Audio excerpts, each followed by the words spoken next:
শুভ সকাল বন্ধুরা। আজকে মঙ্গলবার আর দেখো আমি স্নান করে নতুন জামা পরে রেডি হয়ে গেছি।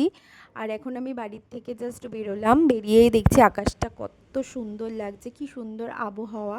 তারপর আমি হাঁটতে হাঁটতে আমাদের বড়জাগুলি বাস স্ট্যান্ডে যাচ্ছি অটো ধরার জন্য। আর আমি ফার্স্ট অটোটা পেয়েও গেছি, সামনে সিট পেয়েছি। এখন আমি যাচ্ছি কাঁচরাপাড়া। এখন কাঁচরাপাড়াতে পৌঁছেও গেছি, দেখো পৌঁছে আমি এখন ট্রেনের জন্য অপেক্ষা করছি। ট্রেন আসবে, অ্যানাউন্সমেন্ট করা হয়ে গেছে। তারপরে আমি ট্রেনে করে চলে আসার পর নৈহাটি নেমেছি, নামার পর আমি ভ্যানে করে যাচ্ছি বড়মার মন্দিরের সামনে। দেখো ডালা নিয়ে নিয়েছি, এই ডালাটা 101 টাকা নিয়েছে। এই ডালার মধ্যে সমস্ত কিছু রয়েছে। তারপর আমি 1 ঘন্টা লাইনে দাঁড়িয়েছিলাম, কারণ মন্দির তখনও খোলেনি যখন আমি পৌঁছেছি। অবশেষে সবার প্রিয় আমাদের বড়মা, যে সবার মনস্কামনা পূর্ণ করে, আমি সেই আশাতেই গেছি মাকে দেখতে। কদিন ধরে ভীষণ ইচ্ছা করছিল মাকে দেখব, মাকে পুজো দেব।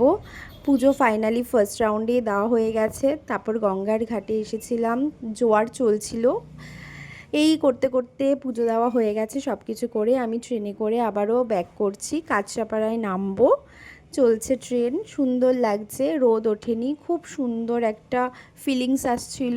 যেহেতু বড়মার কাছে পুজো দিয়েছি, সারাদিনটা ভীষণ ভালো যাবে আমি জানি, কারণ বড়মাকে দেখলে সব কিছু ভালো হয়ে যায়।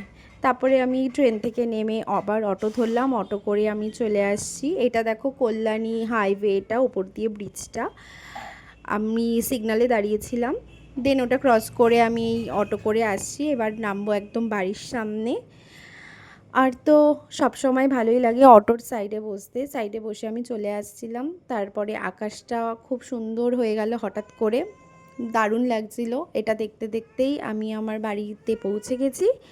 আর এখন আমি বাড়িতে গিয়ে সবাইকে প্রসাদ দেবো। বা